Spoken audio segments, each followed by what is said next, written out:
Hi there, welcome to my little modular overview. I've had a few requests when I've been doing live performances with this modular setup, and indeed some of the pre-records to sort of explain how I've ended up with this particular setup. Just moving the mic. So it's taken probably 2 or 3 years to get to this point, and this is all in a case, a modular portable case, so I can take this onto cliff tops and into parks and things, so it's very cool for portability's sake. But I think the focus is on how I ended up with this selection of modules and how it's working for me, and my methodology in getting here, because modular is, as many people know, quite a complex beast. The choices of any particular module in any rack is just pretty endless. So what did I look for, and what makes this particularly a workstation? I wanted something that was, you know, a self-contained musical canvas, able to do most things that I particularly want to do. I've split this video because this could go on forever. It's going to be a lot of talking. I'll do a little bit of patching where I can, but these are the sort of sections we're going to look at today, just to make it digestible and a bit structured. So I'm going to look at the sound sources, musical ones versus sort of percussion and noise based ones. And then I'm going to look at quantization, which will be quite quick, but it's how we keep everything in tune, musical mostly, not quantizing as in keeping it locked to a certain beat.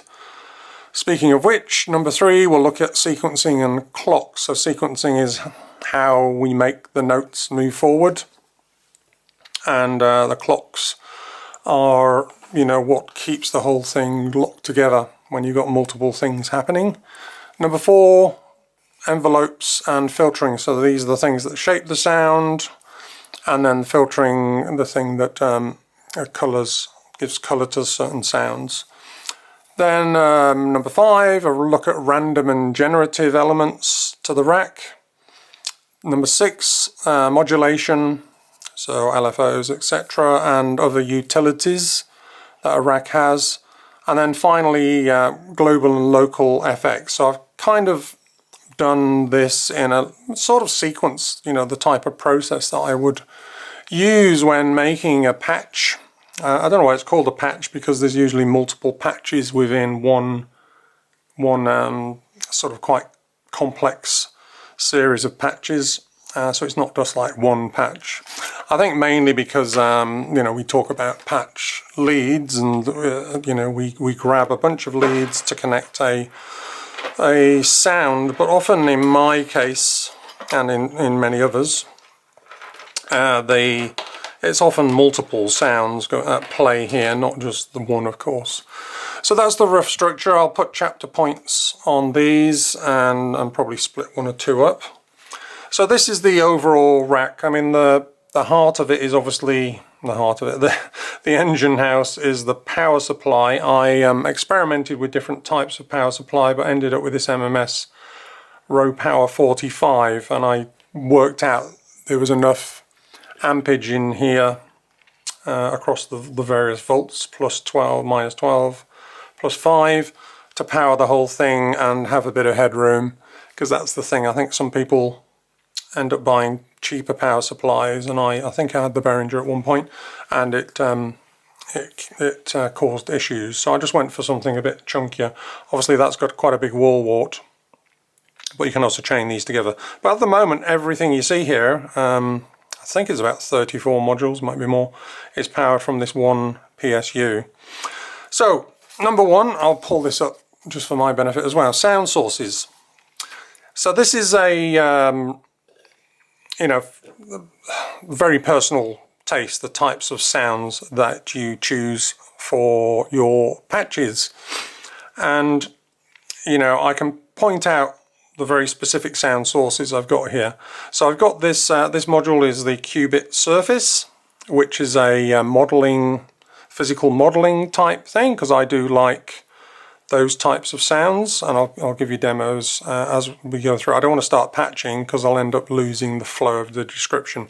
I kind of want to keep this talk very much on an overview and not fiddling around with patches. So Surface is one sound source, and that's a physical modeling synth. I've then got this Dr. A1116, which is a very traditional analog low-pass based synthesizer, all in one unit. I wanted something that wasn't split across multiple ones, because this has got the VCO, the VCF, it's got the ADSR envelope built in here and a VCA, plus a range of CV things. So that's like a self-contained analog synthesizer. It's actually got a sub oscillator as well, so you can kind of say it's a 2 oscillator, although obviously you can't detune it. So that's like the second one. As I go through here, I'll point out the main sound sources. So as I'm creating a patch, I'm kind of going, right, which sound shall I use first?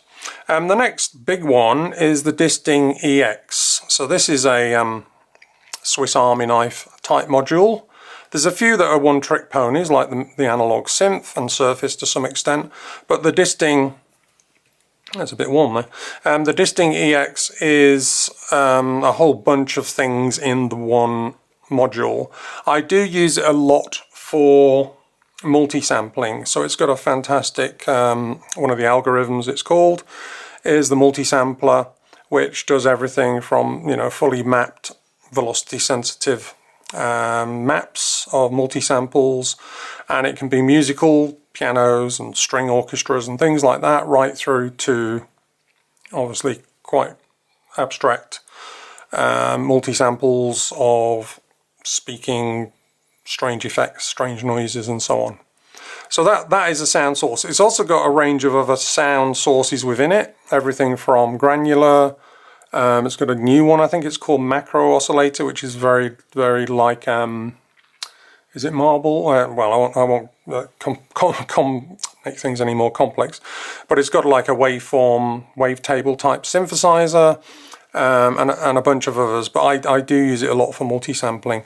And the other nice thing with it, this little module by the side here, this MIDI XO, allows me to connect MIDI in sources to it, which so I can treat it like a normal module. So that's like the third main sound source.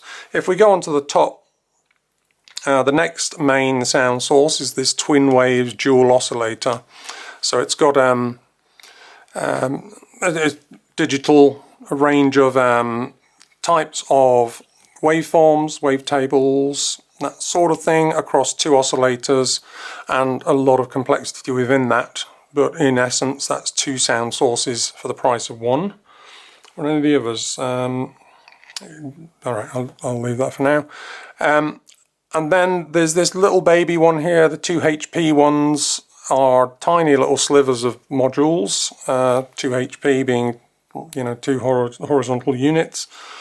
So this is Pluck, and this is like a, it's almost like a plucked string instrument, like a guitar-y type thing, but it can vary from very low basses right through to very high, almost percussive type sounds, because you can control the decay. It's actually a modeling type synthesizer, so there's a bit of an overlap between the Surface here and Pluck. But it's a useful little extra one if I'm doing a lot of physical modeling type sounds. So that's like the musical ones we've covered.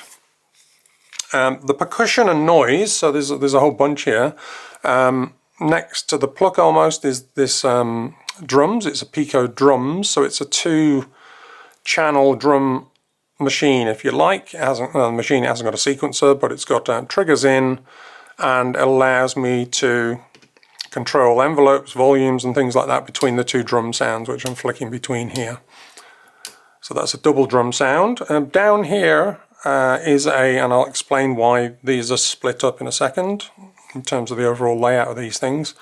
This is drum 2. It's from Pico again. Sorry, I'm trying to think of the company who make these. I think it's Erica. Yeah, Erica Drum 2, Pico Drum 2. Interesting, I haven't got the brand on there. So Drum 2 is, if you like, I think is about 7 or 8 different machines that have a range of percussive things, everything from crazy explosions through to snare drums, through to African drums and all sorts of things that you can control with these parameters and so on. The other types of sounds, so with the musical drums, we've also got noise type things. So the noise can come from a variety of sources. We've got a noise module built into this guy. This is a random sample and hold module, but it's also got a couple of extra noise outputs.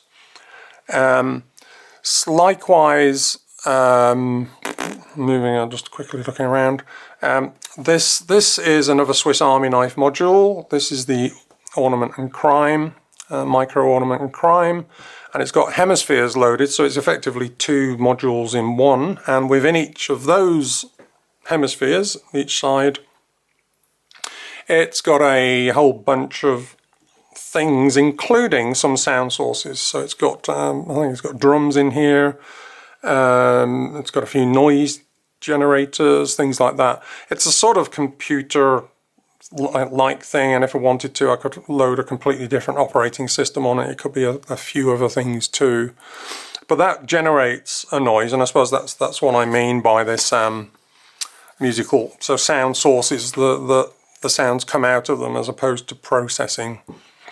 I don't think I've missed any. I suppose the other main one would be this input. So this, I specifically put this VCA over here on the left because I can plug external sound sources in here. So I often plug in my like wind synthesizers or theremins and stuff like that, which is kind of cool. One thing I didn't include on my overview is how I mix all the sound sources. So all of the audio goes through these 2 mixers, which is effectively an 8-track. The 2 of them together is an 8-track mixer with panning for each of the channels. So 8 channels with panning, and that's all. And that's kind of how, you know, most of the things I need really when I'm getting all the sound sources together.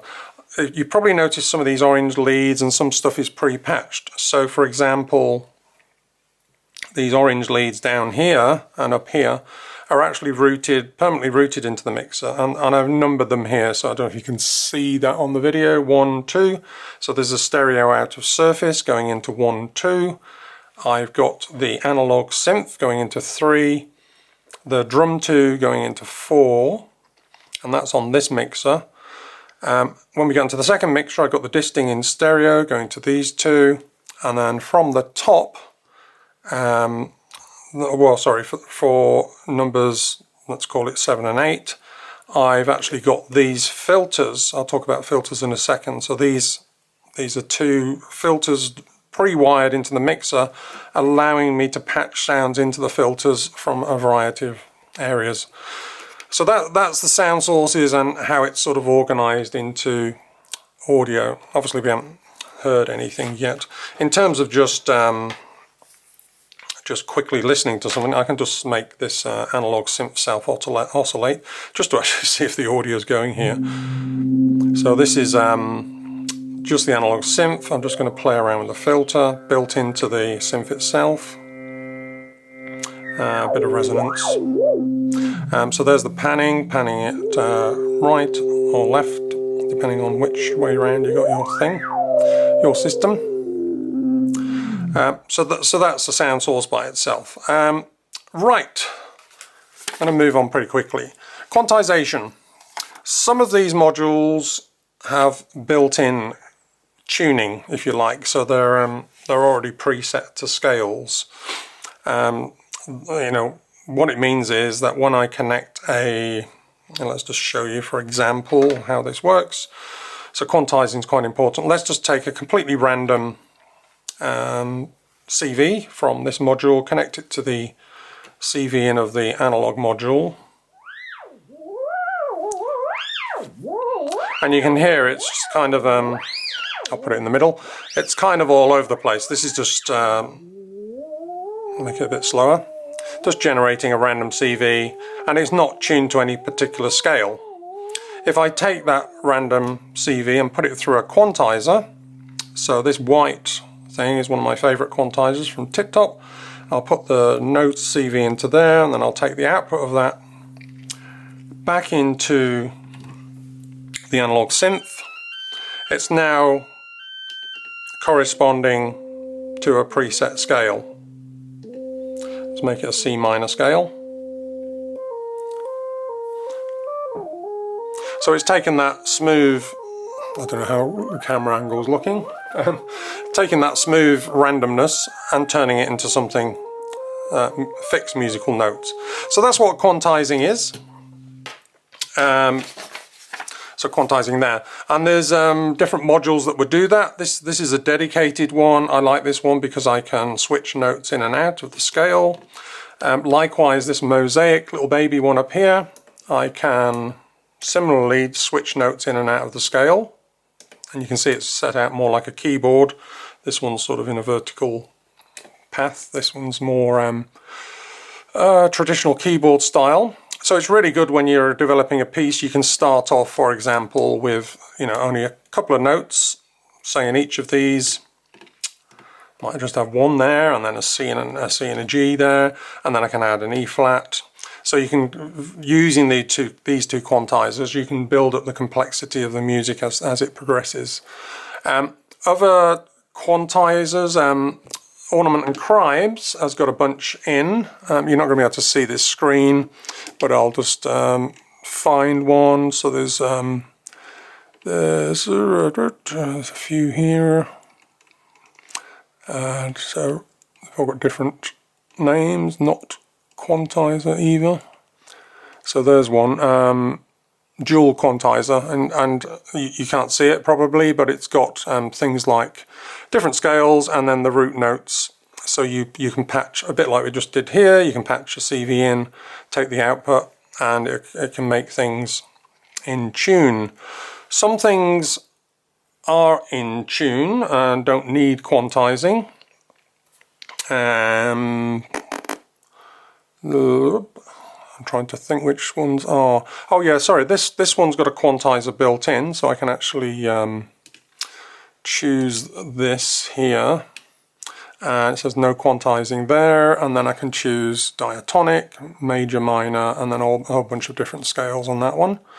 So that one can be quantized, this one can't because it's sort of an analog synth. This one can't either. The Disting can. This has got quantizers built in because this is a much more advanced machine, as is similar to Ornament and Cribes. It's effectively got a computer built in, whereas these haven't. They're just sort of sound sources.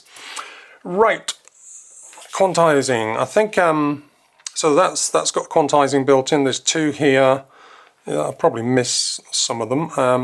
Pamela's workout, I'll explain more in a minute when we talk about clocks and things, but that has the ability to also send out quantized notes as well, but it's mainly a multi-purpose synchronizer clock machine. Right, my favourite one is sequencing, number 3 here, which I hope you can see. So sequencing is what makes all of this come alive. The sound sources themselves, unless you're self-oscillating, and just doing sort of quite ambient, dark ambient type things, which is just drones and that sort of thing. A lot of the time you need to sequence it. Even if you sequence quite slow, it's kind of an ambient type thing. So this is where I think it's very, very personal when you're building a modular system, is the types of sequences that you have. The one I've got top left here, and mainly because I can control some of the main functions of this by just one hand. I can press this little function key with my thumb and then control various parameters here, including how long the sequence is. I don't know if the camera's picking that up, but I can change the length. I can change the direction of the sequencer with these yellow lights. I can control the speed of it. and I can control the things like the scale, formats, and all sorts of other things. This is a straightforward linear sequencer. If I just switch on like all the steps, let's make it an 8-step sequence. I can just switch them all on and off super quickly, and I can also do some very cool things, which is slightly more generative. This has got a thing called branches, which when I click this, a little second light comes on and then a third light, which says that it's going to generate, in the case of 3 lights, 2 extra sequences that are sort of roughly based on the one that you did, but slight variations on it. And then there's also a path, which is variations of the branches, so different groups of branches. And then there's this kind of crazy one called mutation, which will make the notes move quite quickly away from your original sequence. So I generally don't have that on unless I'm doing something quite crazy. So this is a nice little sequencer, and the double bonus is there's 2 sequencers here. Out 1, out 2, gate 1, gate 2. So there's a CV out and also a gate out. So it will do, you know, I'll patch it in a second. So that's one sequencer I use. The other main sequencer is just a gate sequencer here. So this is a 4-channel, make sure everything's still on. This is a 4-channel trigger sequencer. So you just use this, for example, for drums. I'll take the out of track A. Let's connect it to the drum 1. Can change the sound, and you can see on channel A here it's just a fall to the floor with an extra one. So all that's doing is sending out triggers, whereas this one's sending out notes and triggers at the same time. The other sequencers, I've got a little baby arpeggiator here, 2 HP. When I say baby, it usually means a small sliver of a sequencer. So this ARP requires a trigger, so I can trigger it from, for example, this, or Pamela's workout, which is Pamela's new workout, which is a clock sequencer, 8 clocks or 8 triggers. So it's a bit like an 8-channel version of this, I suppose. This is only a 4-channel, this has got 8 channels. So I can send a trigger into that, and this will send out a range of arpeggios based on different types of chords and different modes of arpeggiation. So that's a bit of a dumb one. It's useful, you know, as a filler type thing when you're building a track up. Another sequencer is obviously Ornament and Crime, has got a whole bunch of different types of sequencers, from sequence 5 here, which is a very rudimentary 5-step sequencer, and I can change the lengths right through to there's neural sequencing, there's what's that, TL neuron, which is a slightly AI based Turing type module. In fact, it's got a Turing module in here as well, which I use quite a lot. I think it's annular one, what's it called, the Turing one? I think that was it. There's a arpeggiated based one similar to this one built in. So there's probably 6 or 7 in hemispheres that I can use as sequencers. PAMS as well has got a different types of sequencers. It will do, for example, it will do random voltages based on the triggers coming out, and that's like, if you like, a random waveform triggered each time this flashes, and you know, putting that through a quantizer, it can be a sequencer. Traditional modular sequencers, when you're doing sort of ambient type tracks, is like this Turing module. So this one is based on using sort of computer models of types of sequences, notes that generally follow each other. You can control how much it adheres to that versus how much it doesn't. So it takes a trigger in, it's got a probability setting, how many steps you want the sequence to be, and then it will send out a CV which is unquantized. So that's where these quantizers come in handy, because you can send it out of there into a sound source. So I hope you're following that so far. Another type of sequencer, which is right at the other end of the spectrum. So this arpeggiator is very at one end, which is very, if you like, regimented. I use the word regimented. Very precise in terms of adherence to a scale. This one's slightly different. It's got some slight AI-ness with the branches.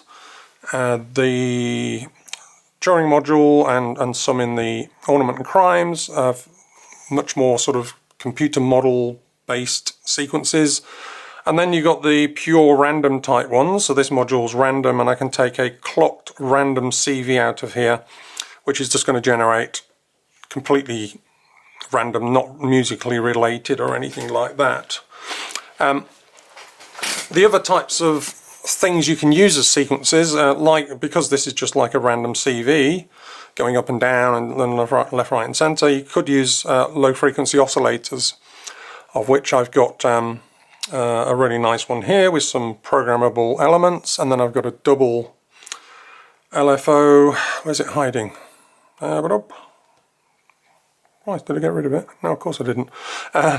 These are just very basic LFOs, either square wave or triangle, that just go up and down. But you can potentially use these as, you know, quantized fluid sequences going up and down. Just to show you what I mean by that, just because I haven't done any demos. Just taking an LFO into a quantizer, out of the quantizer into a sound source, and then as this goes up and down, let's say on a C minor scale, you'll hear the quantizer starting to step it.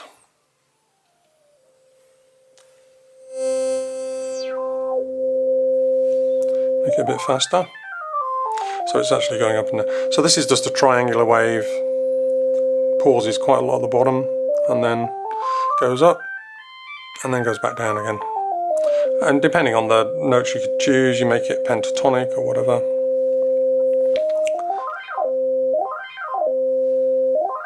So that's a kind of sequencer. It's not really what I'd call a proper one. Clocks. Don't know what time, how we're doing for time. Everything's still rolling. This is probably going to go on forever. Clocks are really just things that keep things locked together, because we've got sequencers that need to be in time with each other, like particularly these two. You can see them flashing. When I use the sequencers in ornament and crimes, that needs to be clocked and in time.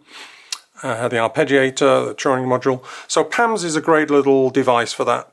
You can see I've already got some things patched. So output 1, clock 1, and again you won't be able to see this, is times 2 going into the Bloom sequencer, qubit Bloom. Number 8 is going a bit faster into this one, because different sequencers need different speeds, because obviously this is doing semiquavers, whereas this one it's not really relevant because I can control the speed within it anyway. I can do it on this one, but it's nice just to know that it's receiving semiquavers. So clock 8 here is keeping the pulse of that. Clock 7 is just acting as a reset on this one, so whenever I stop and start PAMS, it sends a reset to make sure that this starts from the beginning. Sometimes I do that. It's not necessary to have this permanently wired. If it wasn't permanently wired, I'd have 6 more clocks here, and they can do a range of things. I often send a couple of clocks into ornament and crimes if I've got 2 sequencers running there. If I don't want any uneven clocking, by that I mean if I'm happy for it to be quite locked to a beat, for example, I can take any of these clocks into like an arpeggiator or the Turing module. And that's one of the reasons some of these modules start to sit where they are in the rack, because it's easy to get patch cables across to them, and then from them into the quantizers, and then into the sound sources. So there's a certain, you know, endless permutations of where I put things. I could, for example, put all the sounds there, all the sequences there, all the quantizers there, you know, or in the middle. But I've done it this way, and I've moved them around quite a lot to get it to a point at which things just flow from a patch perspective, particularly when I do live real-time patching, patch from scratch stuff out in the field, just knowing where things are. Other types of clocks, what have we got? Nothing worth mentioning. I'll get up to this top section in a minute. Envelopes and filtering. Okay, I mentioned, so some sound sources like this particular guy here doesn't have any envelopes or filters built in. It's just a pure waveform thing, whereas this one, it's got a lot more bang for buck. It's all in one module. But let's, for example, just to show you how that works. So we'll take let's do the easy one. We'll just take a sequence from Bloom into the oscillator one of this. Then and this is why we have filters as well. Then I'll take the clock, or the gate if you like, sorry, the trigger gate, into the gate input of this from track 1, which is this blue one. I've just switched them over on that channel of the sequencer, and then we'll take the output of that into one of these filters, and that's one of the reasons I have these filters pre-mapped to these audio outs down here. Sorry, the mixer is so that I can just decide what I want to filter at any point. So I'm going to take the output of that one into, let's go into this filter here. So there we've got this channel sequencing oscillator one of this with this sound. We can change the sound.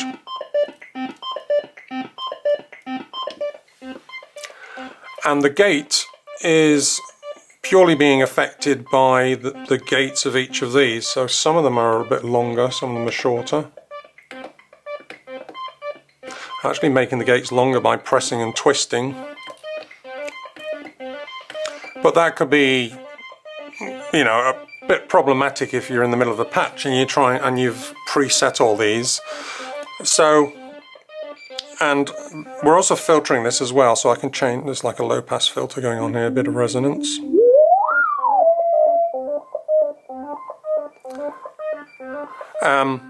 So let's take that gate off, and obviously it'll stop. So this is why we have envelopes, because some modules, like this Twin Waves, need a separate, if you like, ADSR or envelope module. So this ALM, who also make Pam's new workout, I've got one called Pip Slope. So you put the trigger in there, and then this you can then control the attack and decay regardless of the gate coming in. So I'm now going to take this envelope out, the envelope out of this into Twin Waves, and now I can control things like the decay and the shape of the envelope and such like. It's taking a little bit of the gates from here, so they're not preset. Let's just choose a static one, and you'll. So that's just stepping between two there.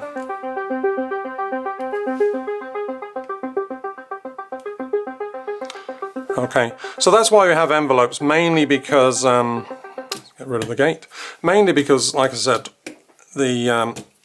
some sound sources don't have any shaping built into them and or filtering, so these two filters. But I can put anything through these filters. I can put the Disting through there, I can put one of the drums through there. I could put Pluck, which is another sound source, through that as well. This VCA is also a kind of shaper. It's really an amplifier, but it's a voltage controlled amplifier, so you can control the input here using modulation sources, which I'll talk about in a bit. So that's a bit on filtering. Filtering is quite limited on mine. I did have a Wasp filter, which is that nice black and yellow looking thing, and that was kind of cool for certain types of sounds. Some people go heavy on the filters. I don't, because I've got, this filter's built into that, into this. This has got a kind of filtering thing going on, CV controlled. Excuse me. So very limited, but it works for me. Right, Random and generative. I kind of went through a little the generative actually in the sequencing section. So like the Turing module here, the Turing modules in the ornament and crimes, the randomness of this module. I've actually got another one of these sitting outside the rack, which I may put back in because I do like random, quantized random and filtered random and things like that, versus generative. So that section I may actually scrub off the chapters because they do cover. PAMS has got randomness and also you know, probability, because we talked about probability. Oh no, in fact let's talk about it here, because let's bring the bass drum back up, which is happily ticking away here. So probability is, on the more complex sequences, something that you can bring in. So let's say, for example, on this one, these last 3 steps of the bass drum, which has suddenly gone very Blue Monday, I can make the probability of those fast ones vary. So I can press this, press probability, press the key, and so now 50% of the time that one's going to fire, 50% of the time that one's going to fire, 50% of that one. So those last 3 are now on 50% probability. So it didn't, one of them fired there, one fired again. Come on. None fired. 2 fired. So you get the idea. That's probabilities where you, a bit like my beloved Electron stuff, you can put a chance factor in. This has got a nice probability built in. This has got loads of ornament and crimes. The Turing has got a probability CV in, so that allows you to connect like a slow LFO or something random, which will make the probability vary. So sometimes the sequence will go through without any changes, and then it gets a bit of a CV, and then it starts to mortate and evolve. Likewise, the branches, which is the main one I think on Bloom sequencer, branches is a probability of it adding extra sequences. So put a CV into there, make it a bit random. You could put a slow random trigger, if you like, from PAMS, make it a random CV. So sometimes the branches are 5 or 6, sometimes the branches are only 1. So that's kind of the probability aspects that you can do on Modular, and that I think is one of the things that makes Modular very different, I think, from other traditional types of synthesizers. Well, certainly your main keyboards with presets, which don't have sequencers built in. You can't sort of control that. The Electron sequencers have some nice probability things built in on the parameter locks and things like that, and chants and so on. But it's nice being able to sort of choose your source for the probability. Right, modulation. Again, we've covered a little bit on modulation before. We've got LFOs, low frequency oscillators, are your main sources, but also randoms from there and there and there can be types of modulation. And I'll talk about effects modulation in a second, because that's one of the reasons I've got 2 modules here, which are very nice. Utility. So there's a whole bunch of utility things, and you can get very technical in Modular with utility. So the utility type modules are things like mults. So this allows you to take, for example, just to explain what a mult is for those who are not familiar, I could take, for example, the CV, the notes of this first channel into a mult here, and then spread those to 2 sound sources. So for example, I could send one to this module and then one to oscillator 2 of twin waves. So they're getting the same CV source now.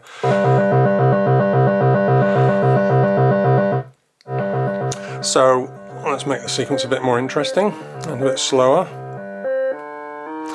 It should be synced with a bass drum. So the one you're hearing now is the oscillator 2 on here, which is not set to a very nice one. I'll pan it to the right. And then we've also got the same one going to the this mini synth, which will pan to the left. I'll show you what branches are very quickly while this is playing, but that's why we use a mult. So this is very utility based. It's a way to send, and particularly powered ones. So this is a powered, turn those down a sec. So this is a powered mult, which means it won't affect the incoming signal because the voltage is being equalized. So this is good for CVs, for notes where you don't want one of them to drop in voltage, you want them to be precise. Then there's non-powered mults, which I haven't got, but you can buy them, which are good for clocks, because as long as it's above a certain voltage it will trigger. But CVs, if you put too many CVs into them, you can lose the note itself. Branches, so this is a branch.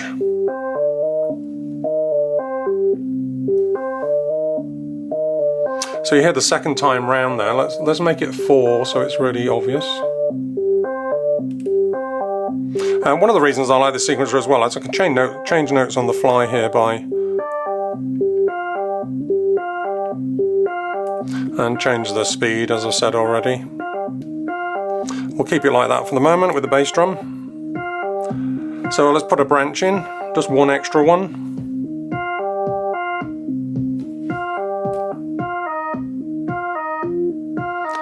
I can put a third one in, so it's now going to have, oh, fourth one, so it's going to have 4 different bars. And it's a bit unknown if I change the path.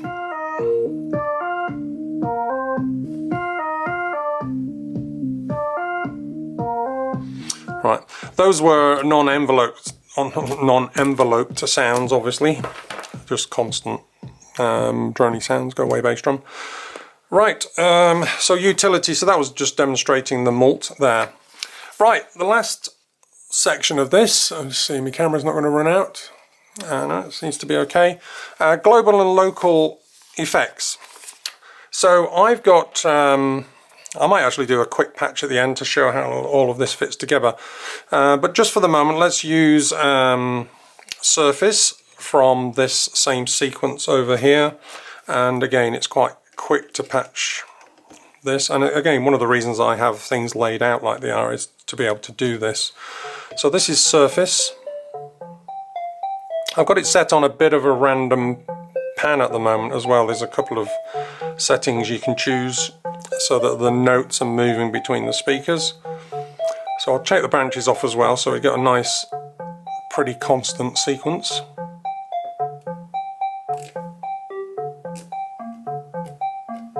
Bit of decay.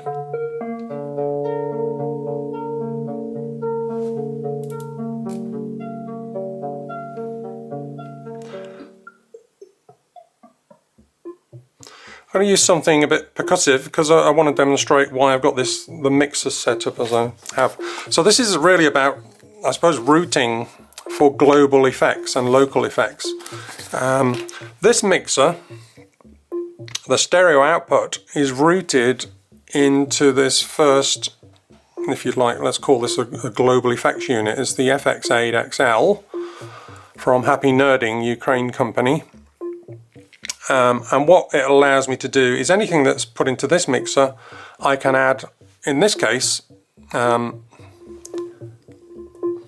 whatever's set on here. This can hold 32 different presets. Normally I have this as a synchronized delay. So it's got 1, 2, 3, 4, 5 CV-ins to control various aspects of the effect. So this one will allow me to sequence, you know, do that typical delay in with the clock. So I generally use this for delay type sounds, particularly like the analog synth.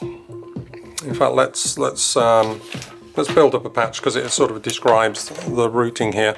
But for the effects, so this is on like a delay at the moment.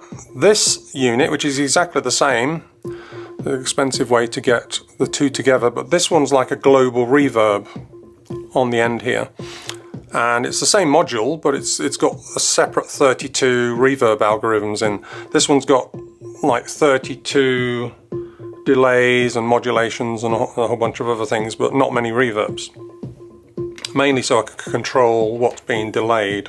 If I send, let's send this channel 2 of Bloom to this mini synth, and we'll have it on a, and you can hear it's running a bit faster, that one. I'll slow this one down.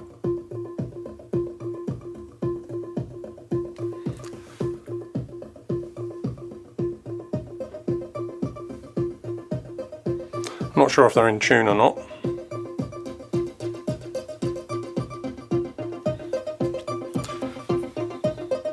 So that's the surface and the mini synth going from the two sequencers here.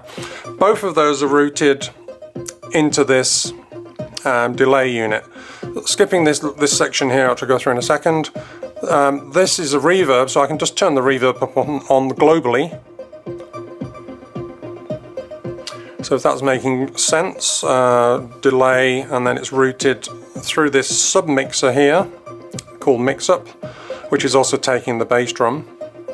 Because obviously we don't want the bass drum going through the delay, so the bass drum's like separate after the delay. And then from here it goes through a granulator, if you like, which is this machine for doing certain types of effects. Then a stereo looper, then into this reverb unit. So I can cut the reverb off immediately globally. And one thing I like to do a lot on recent patches is modulate the global reverb. So if I send, for example, a triangle wave into the, let's put it into the dry wet because that's the obvious one. So you can hear the reverb coming in and out on the dry wet. But sometimes it's nice to do it on the actual delay, the decay size. So the reverb will be very big, and then it will go small.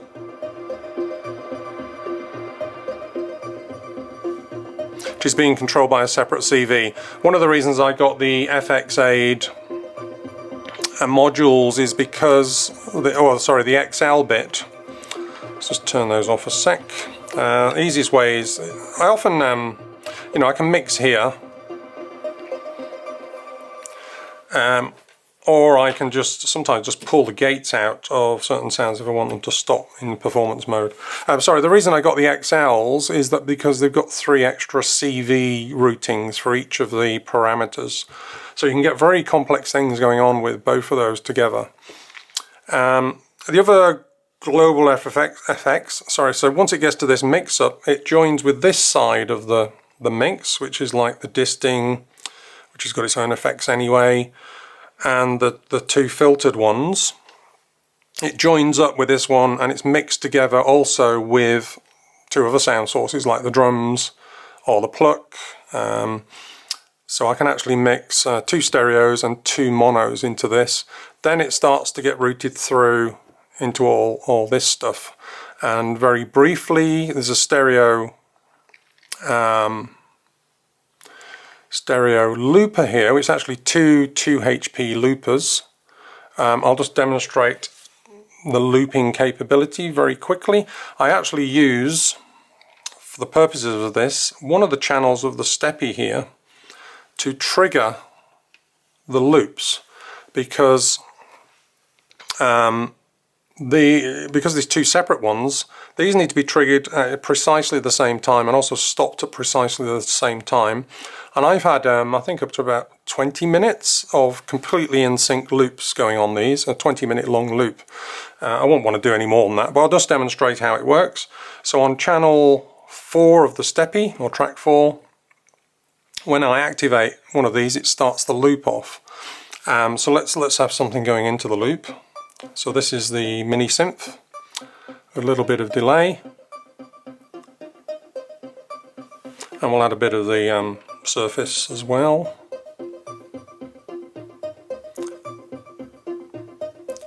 So let's say I wanted that a simple 4-bar loop of that. I'd just simply press the start of the looper and then press the stop of the looper, and then it will start to play it, obviously loop.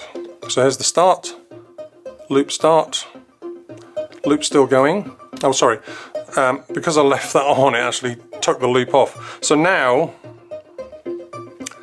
the sound you're hearing, none of it's coming from the live instruments, it's purely through the looper.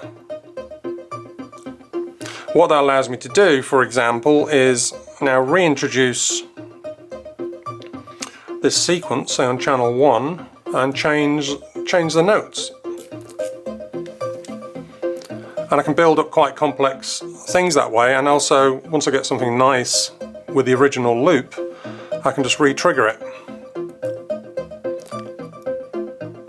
So I just added that second one to that. And it's all being looped now, nothing live at all. And because it was triggered in sync, you know, with the main clock and out, it's actually in time with the live clock. So this bass drum's coming from the live clock.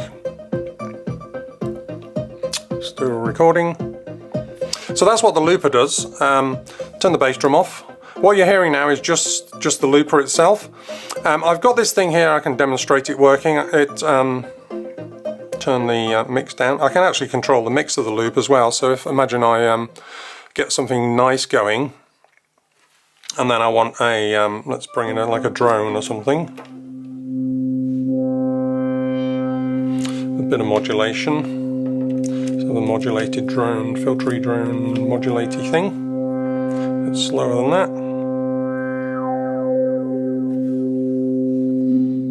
So I've actually, imagine I started the piece, it's stored in the looper. I can then, from a stereo perspective wise, bring the loop back in.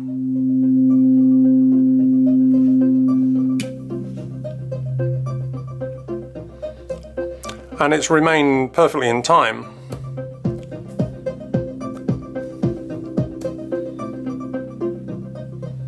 So it's a great way perhaps of beginning a piece, getting the groove going, a sequence groove or something, having it sitting there and then bring it in later in the piece. So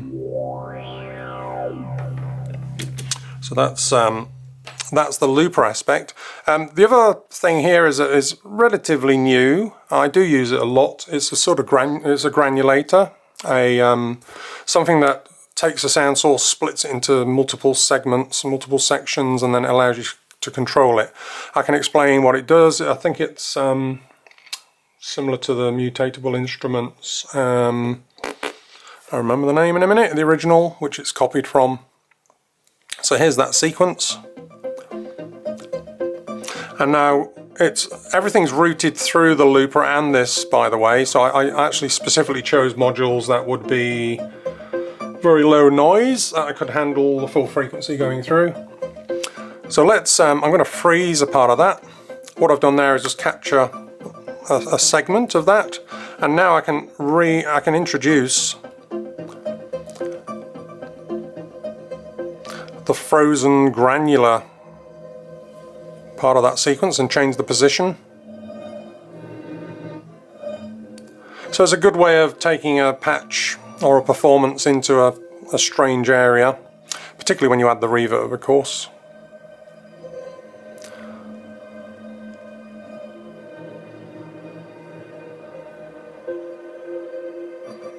You can hear me as I change the position of where it's hitting the granules. It's like a mini waveform looper. And then I can slowly reintroduce the live audio, or the real audio if you like, as it goes through.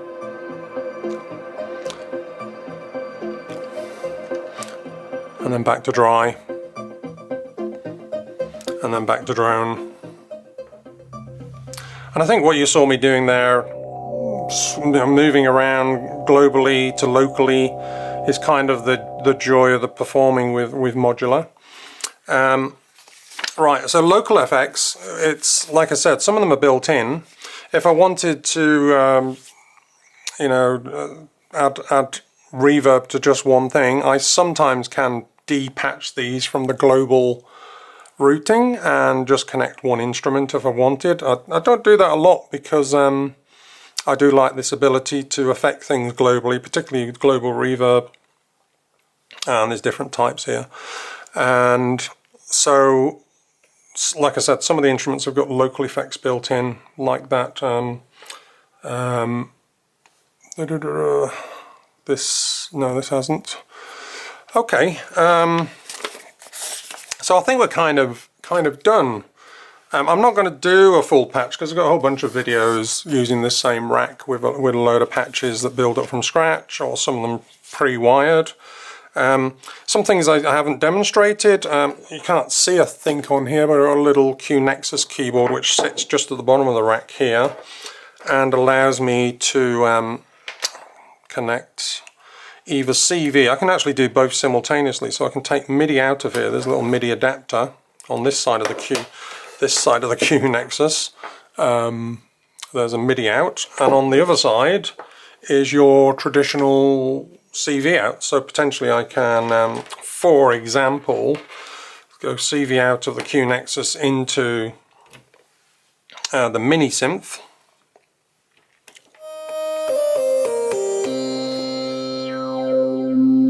I've just got this on infinite sustain at the moment. It's also got MIDI out, so I can actually control the disting. I'm not sure what's loaded in at the moment, we'll find out in a second. So I'll turn the disting up. So we've got a piano chord thing going on. So the delay you're hearing is from here, not from this one, because the disting's on this side, and that only goes into the reverb.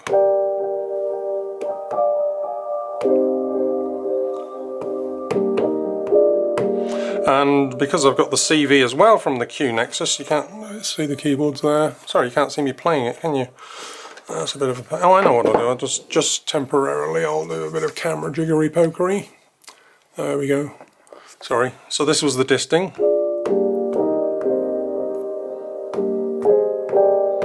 So this is in a chord mode at the moment, which I can change. I'm trying to remember. Chord scale, chord enable. Let's take chord enable off.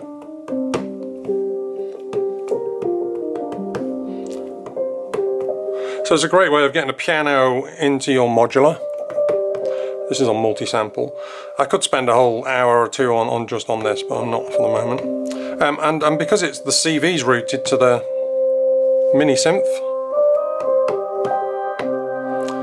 I can make that higher.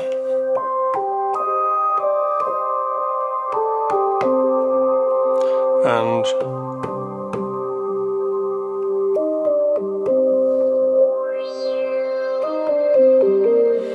so that's an example of CV and MIDI, a little sense of what the disting can do, and probably going to run out of camera in a minute. You've heard surface, you've heard a bit of twin waves. Pluck is very similar to surface in the type of thing it can do. Let's just use our mults. Do you remember we talked about mults? Let's just make the patch easier so you can see what's going on. Take track 1 into this mult here. We'll send 1 into the pluck, which is there. We'll go out of the pluck into the mixer. Sorry, it's going to... just so we can hear the pluck. What I'm going to do is combine the pluck with the surface to go modeling crazy. So that's 1 into there. We also need 1 into the surface. So this is just the CVs. So let's get that going, and then we need the triggers.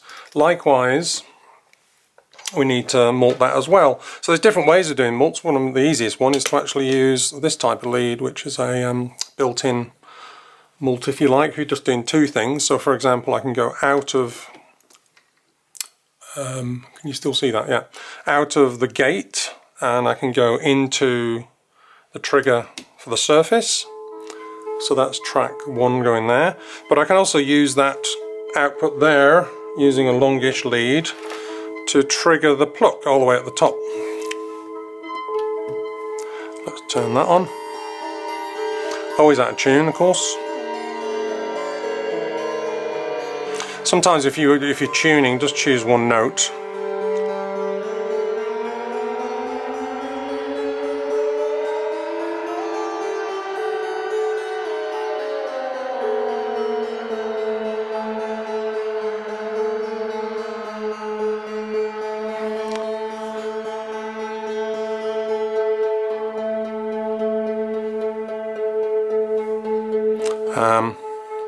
So that's the surface playing and then the pluck.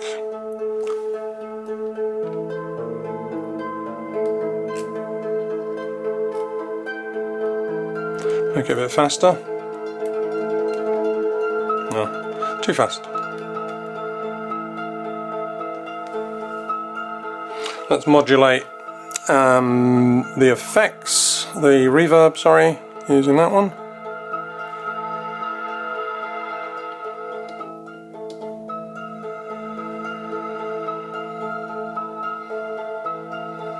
So that's quite nice, and then I can change the notes manually on the sequence. Can you see that? Alright, let's go back to that mode on the camera.